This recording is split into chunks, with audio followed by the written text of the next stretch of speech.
Hello and welcome back to Book Nerd TV. Today I am fulfilling a request from one of my commenters on the last video that I posted. This individual asked me to give a list of the best medical books. Now, I can't say what the best medical books are because I haven't read them all, and not everyone would agree with the best as I feel they are the best. However, I can provide a list, like a top 5 list for the medical books that I have read. And so that's what we're going to do today. I'm going to give you the top 5 medical books or medical adjacent books that I've read that I think are worthy of your consideration for your TBR. The first book on the list is The Immortal Life of Henrietta Lacks by Rebecca Skloot. This book was so good, so interesting, so at points heartbreaking because of the way Henrietta Lacks was treated, because of the way Henrietta Lacks's family was treated. It was eye-opening. It was moving in a way because of the way that Henrietta's daughter, whose name I am blanking on right now, but I'll put on a crawl at the bottom, the way she fought for recognition of and some kind of justice for her mother and for her family. And considering that the HeLa cells, that so many medical treatments and vaccinations and just all manner of medical advancements are based on these cells that came from Henrietta Lacks, and that she was never, until this book, she was never recognized. It just was something that she was just erased from the medical literature. Shocking, I know, that that's even happened in the history of the United States of American medical system, but you know. And clearly the book can also make one very angry because, but anyway, read the book. I highly recommend if you are interested at all in any sort of medical history, medical nonfiction, even a bit of autobiography, family history, as well as the treatment of African Americans in this country, even when amazing and great things happen because of. The Immortal Life of Henrietta Lacks is my top recommendation for your TBR.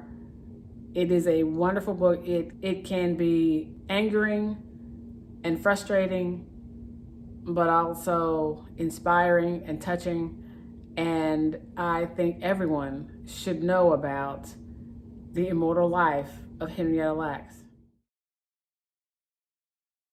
Number 2 on the list is Medical Apartheid. I think we all knew it was Medical Apartheid. You may even be slightly shocked that it wasn't number 1, but The Immortal Life of Henrietta Lacks is quite a read. Quite a read. And really, I would say it's like number 1A and 1B. Because again, Medical Apartheid, impactful book. I highly recommend that you read this book so that you will understand the history of African Americans and the medical system in this country. So be ready for this tangent that I'm about to go on. If you consider the hesitancy for the COVID vaccination, specifically in the African American community, reading Medical Apartheid will give you an understanding of why there is a hesitancy in the African American community, probably actually all communities of color, but specifically because Medical Apartheid addresses the African American or Black experience in this country. You will understand that the hesitancy goes beyond the Tuskegee experiment that everybody just loves to throw up. There are some people who don't even really know about the Tuskegee experiment. However, the history of African Americans' maltreatment, bad treatment, non-treatment, mistreatment, straight up torture by the American medical system is passed down generation to generation, either through stories or just through we don't go to the doctor, or doctors don't come to see us, or when we go to the doctor, they won't treat us. So that's the kind of thing that is passed down generationally, right? And so to try to pin the hesitancy on one incident, the Tuskegee experiment, which may in some people's mind seem irrational or illogical, believe me, it is more than just the Tuskegee experiment. And the Tuskegee experiment was horrible, right? I have family from that area who were aware of the bad blood, I think is what they called it. They were aware that they didn't quite know what was going on, but they knew there was something going on. And to find out years later that they were running an experiment not only on the men in the Tuskegee experiment, but actually on the families and the communities that they lived in. There were wives who were affected. There were children who were affected because of this. And I'm going to stop now because I'm just getting a little angry. So,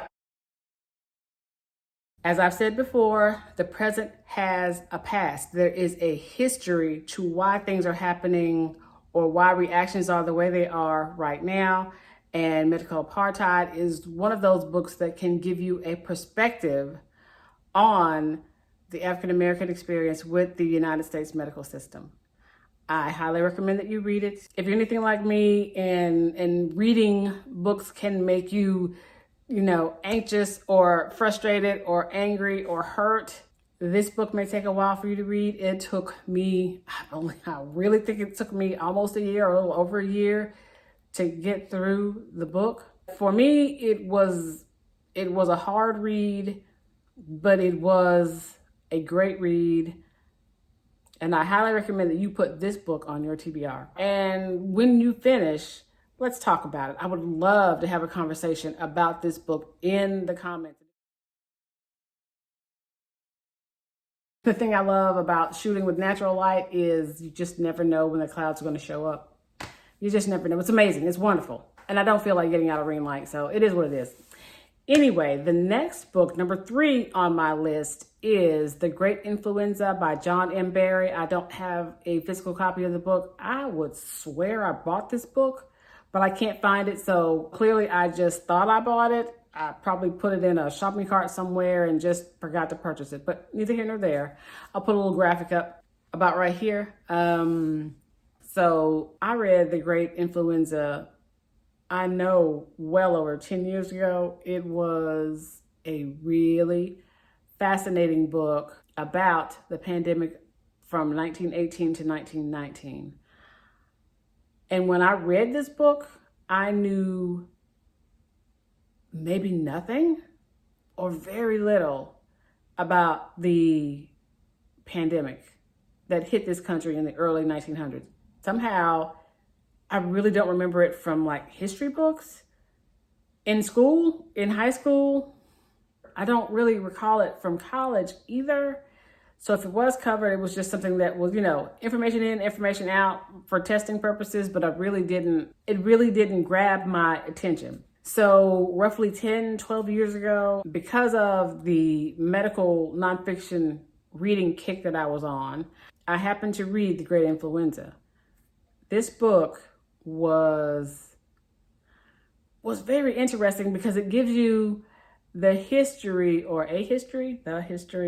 It gives you a history of medical research, pandemic research, vaccination research. It introduces you to the sort of really brave pioneer. I don't want to say pioneer, but almost some of the researchers had this sort of adventurer, pioneer spirit as they pursued their research into finding cures or possible vaccinations or even just some sort of treatment to deal with this deadly pandemic. I picked up The Great Influenza from the library, read it, I enjoyed this book so much at the time, and I'm just surprised that I hadn't bought the book before now. But I said all of that to say that my number 3 book on my list of top 5 medical or medical adjacent books is The Great Influenza by John M. Barry. Again, will give you some perspective on the times that we're living in now. I encourage you to pick up this book because I think you will really enjoy it.